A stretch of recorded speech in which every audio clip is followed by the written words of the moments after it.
hoje nessa semana, nós vamos trabalhar a segunda parte, então, da nossa aula, né? Integrada ali, urocultura e antibiograma. Então, essa semana, nós vamos trabalhar o antibiograma, propriamente dizendo.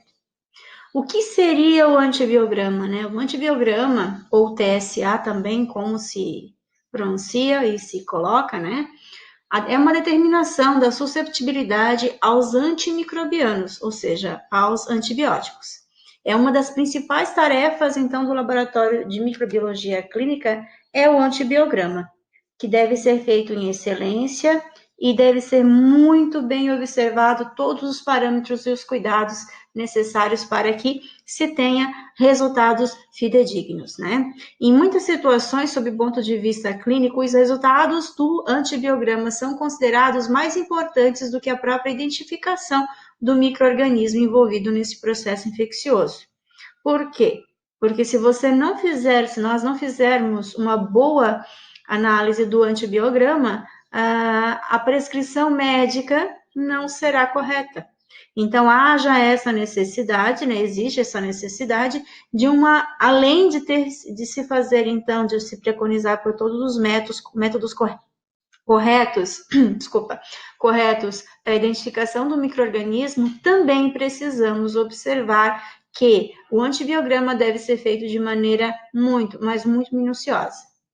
Em parte, isso pode ser explicado, então, essa situação, pelo aumento mundial de micro-organismos que são multiresistentes, as famosas bactérias, as superbactérias, no caso, né? O que limita as opções terapêuticas.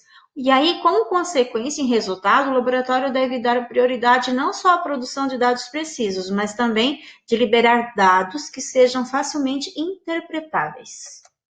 Quais são os objetivos desta técnica? Os objetivos deste teste são detectar possível resistência ao medicamento em patógenos comuns e também assegurar a suscetibilidade a drogas de escolha para infecções específicas. Ou seja, nos laboratórios, nós temos de determinar quais são os micro-organismos, ou melhor, quais são os antibióticos, né, que devem ser utilizados ou não pelo médico no tratamento, na terapêutica.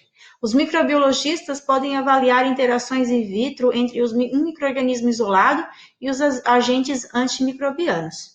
Isso não é feito só para determinar quais são os antibióticos aos quais a bactéria é resistente ou apresenta ali sensibilidade, mas também para determinar qual bactéria, porque dependendo do grupo bacteriano, haja vista que já existe, né, uma sequência, uma listagem de antibióticos aos quais ele é sensível ou resistente. O antibiograma liberado pode fornecer dados para ajudar o corpo clínico a decidir quais as drogas de escolha que ele vai utilizar e as doses dos agentes, então, mais adequados ao tratamento da infecção ao qual ele está pesquisando, ou no caso, mandou pesquisar. Os métodos, então, disponíveis para essas análises incluem a diluição em caldo, diluição em agar, difusão em agar, no caso, disco de difusão, ou então os sistemas comerciais automatizados.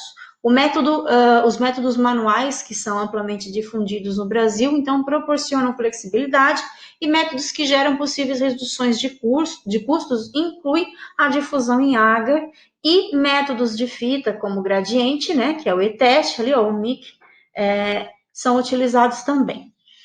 Cada método tem pontos fortes e pontos fracos, né, dependendo em parte dos micro-organismos que devem ser testados. Alguns métodos fornecem resultados quantitativos na concentração inibitória mínima e todos eles fornecem a avaliação qualitativa usando a categoria sensível, intermediária ou resistente. Eu coloquei para vocês aqui algumas imagens, né, com os discos de difusão aqui no caso, aqui diluição em caldo em agar, e no caso são pocinhos, e aqueles que a gente, talvez vocês nem tenham entrado em contato, mas seria então esse teste aqui, né, que é uma laminazinha contendo antibióticos. Quais são as metodologias disponíveis, então, para a realização do antibiograma, né? Hoje nós temos alguns métodos para a realização desse teste, que são convencionais ou automatizados, e eles estão disponíveis para os laboratórios de microbiologia em geral e clínica também. Esses métodos incluem a microdiluição, a difusão em agar, o gradiente antimicrobiano e sistemas automatizados. Essa máquina que vocês estão vendo aqui é um sistema automatizado, né, para esse teste. No Brasil, o teste de difusão em agar continua sendo o mais adotado, por causa da flexibilidade na seleção de drogas e assim por diante. E também a capacidade de responder rapidamente às mudanças de interpretação dos pontos de corte estabelecidos pelos comitês, né, dando possibilidade da adição de novos antimicrobianos ao painel ali do DSA e principalmente em virtude ao custo que é baixo. No teste, então, de difusão em agar, os discos impregnados com concentrações já pré-estabelecidas de antimicrobianos a serem testados, os quais se relacionam com, entre outros fatores, com a concentração sérica atingível. São adicionados à placa de Miller-Hinton, no caso o agar Miller-Hinton, né? Esses são os disquinhos, então, que nós vamos trabalhar em laboratório.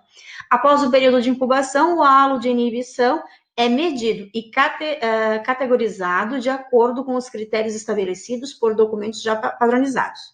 Diversos documentos para padronização e interpretação do diagrama desse antibiograma estão disponíveis. No Brasil, o mais rotineiramente adotado são o Clinical and Laboratory Standard Institute, né? Que é esse que nós temos aqui. Se vocês depois quiserem dar uma paradinha no vídeo e darem uma olhadinha, também é interessante. A metodologia, então, de gradiente, que é o e-teste, ou o MIC, né? Apresenta-se como uma alternativa adequada a essa rotina laboratorial. Consiste, então, em uma fita plástica que, de um lado, está impregnada numa escala da quantidade de antimicrobianos ali, e do outro existe um gradiente exponencial desse material. Essa metodologia não é aprovada pelo Conselho, mas é aceita pelo FDA, tá? E pela Sociedade Americana de Microbiologia. Esse material, então, é feito, no MIC, no caso, é disponibilizado por vários laboratórios. Eu coloquei um vídeo da Oxoid ali para vocês olharem.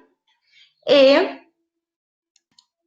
além disso, estudos nos demonstram que a determinação, então, dessa carga inibitória pelo método de gradiente apresenta boa concordância com os métodos de referência. Os meios, as etapas de preparação do inóculo e da semeadura das placas são os mesmos utilizados para as técnicas de difusão em agar. A categorização da susceptibilidade deve ser realizada de acordo com os mesmos documentos descritos no parágrafo anterior, ou seja, escrito nos slides explicados anteriormente. Então, aqui eu vou passar para vocês um vídeo de como se procede, então, com essas lâminas, né? O teste, o MIC.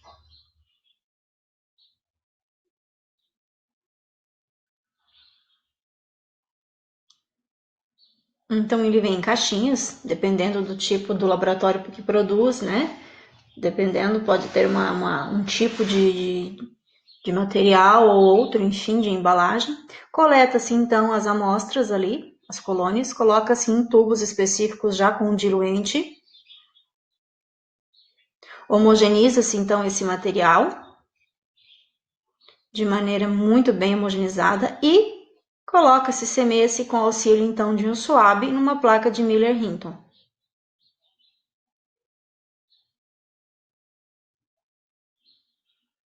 Utilizando, então, uma pinça estéreo limpa, né, gente? Esterilizada já. Retira-se essa fitinha que contém o material ali inibitório. E coloca-se, então, na placa. Sempre tomando cuidado para que ela fique bem aderida ao meio de cultura já com o material a ser testado. Uma leve pressão, assim como a gente faz com os discos, para que ele fique e fixe ali. A incubação, então, é o mesmo período, a mesma temperatura, não se estabelece outra. E aí a gente consegue perceber, então, pelo halo, né? Inibitório, também ter os mesmos resultados como os discos. Então, ali a gente pode usar mais do que um tipo de antibiótico, várias faixas que a gente está vendo aqui, ou um só. Esse é o halo de inibição, até onde ele consegue inibir. É interessante, é um método muito interessante, moderno, né? Então, esses sistemas também, dentro desses sistemas, nós temos os sistemas automatizados, que utilizam, então, cartões de plástico para determinar, então, essa inibição, né?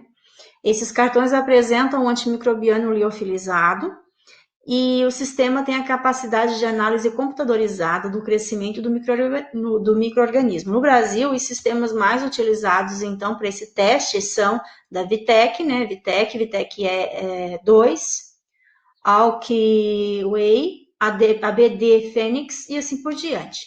Cabe ressaltar aqui que os sistemas automatizados geralmente avaliam apenas de 2 a 4 diluições de cada antimicrobiano, utilizando os pontos de corte específicos pela categoria desses micro-organismos e da sua inibição. Eu coloquei para vocês também aqui um videozinho, né, de um professor aqui explicando esse processamento, no caso, numa rede automatizada.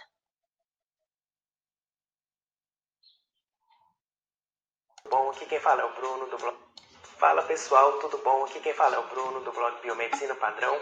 Hoje com mais um vídeo aqui sobre automação e hoje eu vim falar com vocês sobre um aparelho automatizado de microbiologia que ele vai agilizar o trabalho de identificação e também do teste de suscetibilidade aos antimicrobianos.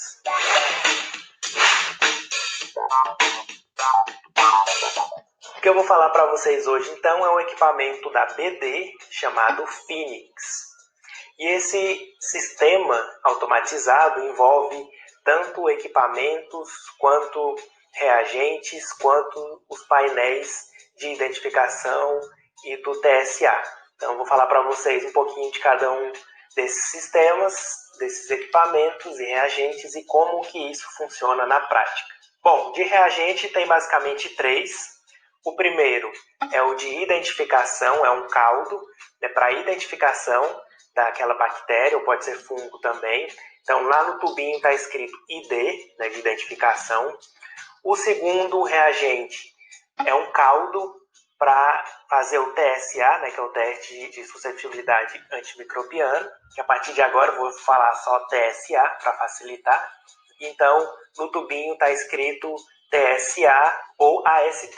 E o reagente 3 é uma solução indicadora que vai ser colocada dentro do caldo do TSA para fazer lá então o teste. Então a primeira etapa dessa automação é fazer o inóculo, é preparar a amostra que vai ser colocada lá nos painéis que depois vão para o equipamento. Para isso a gente sabe que é preciso fazer uma diluição da colônia bacteriana que a gente isolou, né, pode ser no Maconque, no Manitol, depende do meio que você utilizou aí. Pega aquelas colônias, faz o inóculo dela, coloca no reagente, lá no ID, né, faz a diluição com a escala de Mark-Fallet, e aí então você pode usar nos painéis. Para isso, a empresa tem um nefelômetro. O que é isso? Esse equipamento vai detectar a turbidez desse meio depois que você colocou aquelas colônias de bactérias para saber se está dentro ou não daquela escala ideal para fazer os testes. Então esse nefelômetro ele vai ler desde 0,10 até 4,50 na escala de Mark-Fallet. Geralmente o que é usado é de 0,5 até 0,6, mas dependendo do que você quiser fazer no laboratório, esses valores podem mudar. Depois que você fez essa diluição e viu que a turbidez está ok, aí sim você pode colocar nos painéis que eu vou falar agora. Se o seu laboratório for muito grande e você não tiver tempo de pegar e ficar pipetando muito lá os reagentes, essa escala, né, que você fez de tudo, essa diluição, tem um equipamento também da empresa, né, que chama AP. Esse equipamento ele vai fazer toda a etapa de pipetagem dessa diluição que você fez, para depois você só pegar as amostras e colocar lá dentro dos painéis.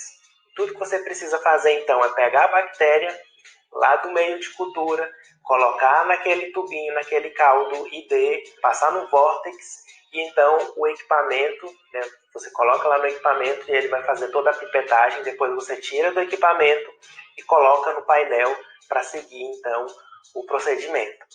Então, assim, eu não sei, eu não vi muita vantagem em ter isso, assim, né? Porque de qualquer jeito você vai ter que perder o tempo de tirar a bactéria lá do meio de cultura, colocar nesse caldo para depois o aparelho só pipetar. Não sei se valeria a pena. Vocês falem aí nos comentários se vocês acham que vale ou não a pena adquirir, por exemplo, esse equipamento para fazer essa etapa. Bom, e aí tem os painéis. Os painéis são onde que os exames vão ser feitos, né? Os testes vão acontecer, as reações bioquímicas vão acontecer. Esses painéis podem ser só para a identificação da bactéria, ou só para fazer o TSA, ou tem os painéis que já vêm os dois combinados, né? Uma parte de um lado desse painel vai ser para identificação e do outro lado vai ser para o TSA. Então já vão sair os dois resultados ao mesmo tempo. Esses painéis então podem identificar bactérias tanto aeróbias quanto anaeróbias facultativas, tanto gram-positivas quanto gram-negativas e também leveduras. O crescimento dessas bactérias vai ser detectado pela turbidez do meio. A identificação bioquímica é muito semelhante ao que é feito manualmente, né, nos tubos grandes e tudo mais, só porque são pequenos poços, né, micropoços, que são colocados dentro desse painel. Lá vão ocorrer todas as reações bioquímicas, né, de fermentação, redução, oxidação, degradação, hidrólise de todos os substratos que estão secos lá dentro desse painel. Então você coloca o líquido lá do seu inóculo que você fez e vai acontecer então as reações assim que as bactérias forem crescendo e consumindo esses substratos. Além disso, tem também substratos cromogênicos e também fluorogênicos.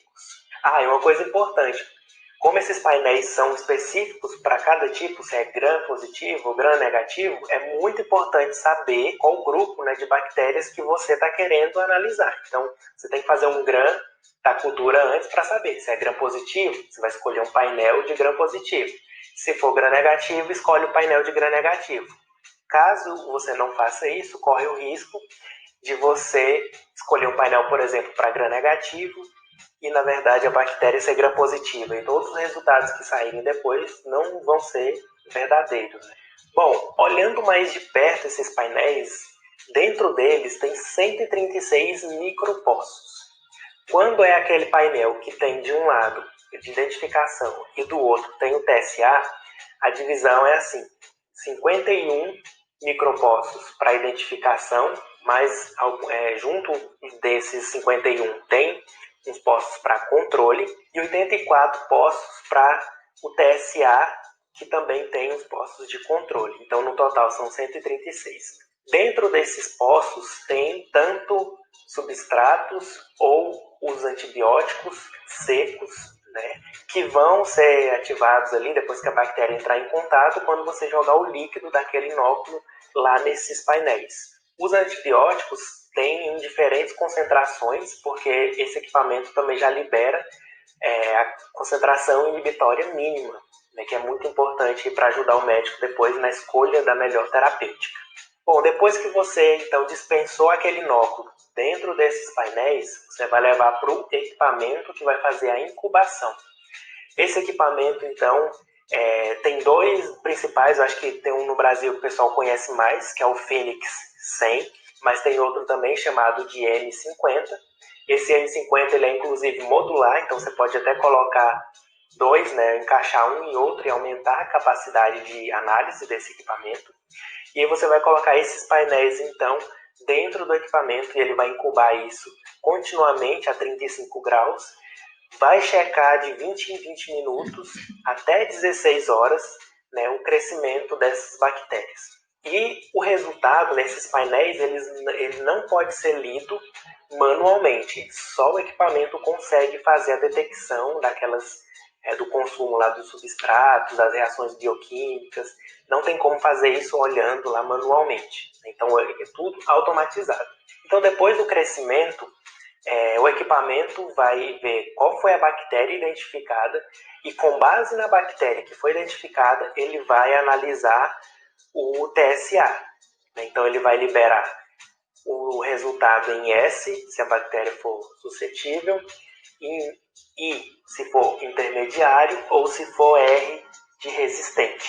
Então tem esses três resultados. Ele também vai liberar a dose da MIC, né, da concentração inibitória mínima.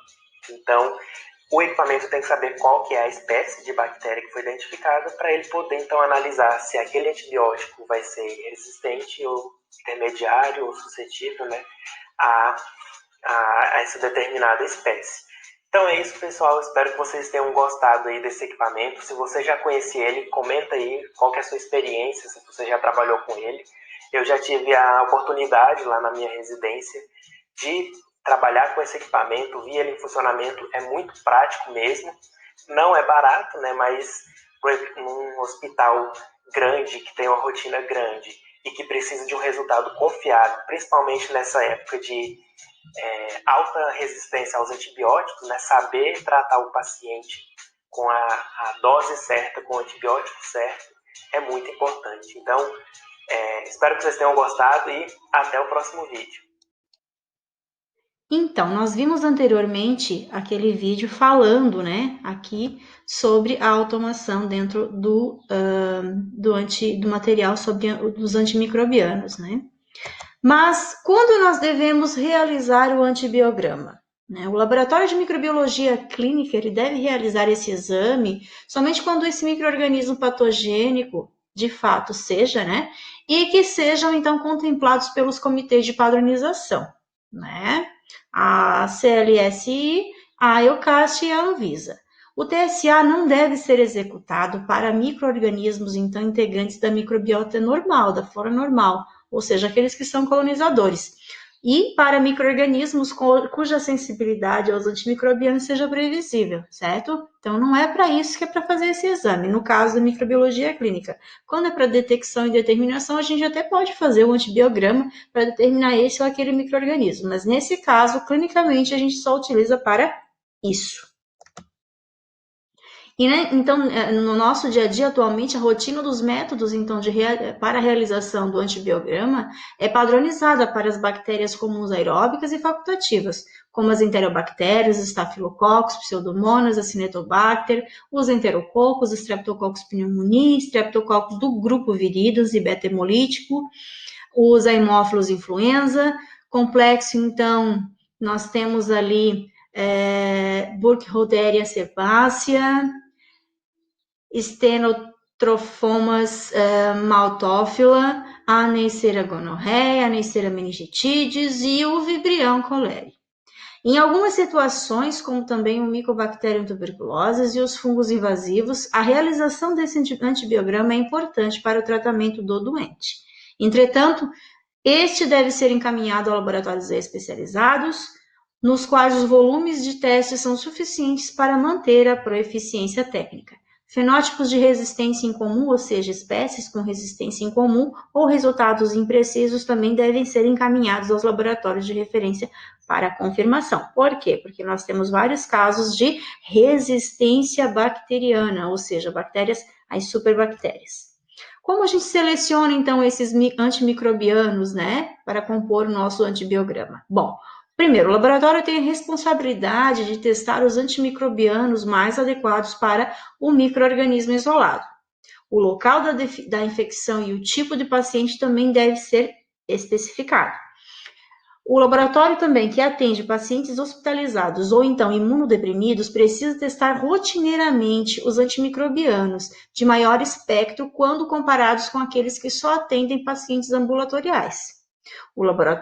Para o laboratório, a composição do painel de antibióticos a serem testados não é uma decisão exclusiva do laboratório, mas sim dos comitês. Então, tem uma sequência para se utilizar. Os cuidados, então, com discos, as fitas gradientes, os cartões dos sistemas automatizados. O que a gente tem que observar? Data da validade especificada pelo fabricante, armazenados sob refrigeração de 2 a 8 graus ou ainda congelados em refrigerador frost-free, né, a 20 graus negativos, até que seja necessário, mas a gente tem que observar muito bem isso. As embalagens, então, com fitas de gradiente devem ser conservadas a 20 graus negativos até a data da validade. Embalagens abertas devem ser armazenadas em lugar seco ou tubo com dessecante a 20 graus negativos. Os cartões painéis, no caso do antibiograma dos sistemas automatizados, devem ser armazenados em refrigeração de 2 a 8 graus e nunca ser congelados, nesse caso para os automatizados. Preparo então e o armazenamento do Miller-Hinton, né? Esse é o meio que a gente utiliza para fazer, então, o antibiograma. O microbiologista deve ficar atento a algumas características desse meio. O pH, 0,4, e pode ser medido logo após o preparo do meio. Tem que ajustar o pH, né, gente? A espessura do meio também é de grande importância no caso da placa. Tem que ficar em aproximadamente 4 milímetros, garantindo a perfeita difusão do antimicrobiano. Caso contrário, pode dar problema. O meio deve permanecer sob refrigeração por tempo inferior a 2 meses, desde que protegido da desidratação, ou seja, embalagens plásticas hermeticamente fechadas. Preparação e na suspensão microbiana para fazer esse exame, né? A suspensão, então, deve ser preparada com colônias morfologicamente semelhantes, ou seja, que a gente visualiza, então, que são parecidas, evitando a contaminação e a dúvida na interpretação dos resultados. Não podemos misturar colônias, gente. A densidade da suspensão deve ser comparada visualmente com o padrão de turbidez, mais ou menos ali de 0,5 na escala de McFarland. A suspensão contendo o micro-organismo a ser testado deve ser semeada em H. Miller-Hinton em no máximo 15 minutos, evitando a mudança no padrão de turbidez. Os cuidados, então, que nós devemos tomar na execução do antibiograma. Em até 15 minutos após a semeadura das placas, com suspensões padronizadas de bactérias, os antimicrobianos selecionados devem ser aplicados de forma uniforme e separados sobre a superfície, com pelo menos 24 milímetros centro a centro entre eles, como mostra na figura ali. Não deve ser colocado mais do que 12 discos para uma placa de 150 milímetros de diâmetro e não mais que 5 discos sobre uma placa de 100 milímetros de diâmetro, para evitar a sobreposição, então, de zonas. Muitos antimicrobianos difundem-se no meio quase imediatamente. Portanto, uma vez que um disco ou fita tenha contato com a superfície do agar, ele não deve ser movido, ele deve ser colocado ali. Período de incubação, né? Tanto para aplicação após a aplicação dos discos ou fitas de gradiente de placa, elas devem ser levadas em no máximo 15 minutos à estufa. O atraso na incubação permite o excesso de pré-difusão desses agentes antimicrobianos. A incubação se dá a mais ou menos 35 graus por volta de 16 a 20 horas. Portanto, esse tempo é variável de acordo com o agente antimicrobiano testado, conforme indicado nos manuais dos comitês utilizados. Alguns micro-organismos testados em meios suplementados necessitam de uma atmosfera de mais ou menos 5% de CO2, dióxido de carbono. Então, a organização das placas de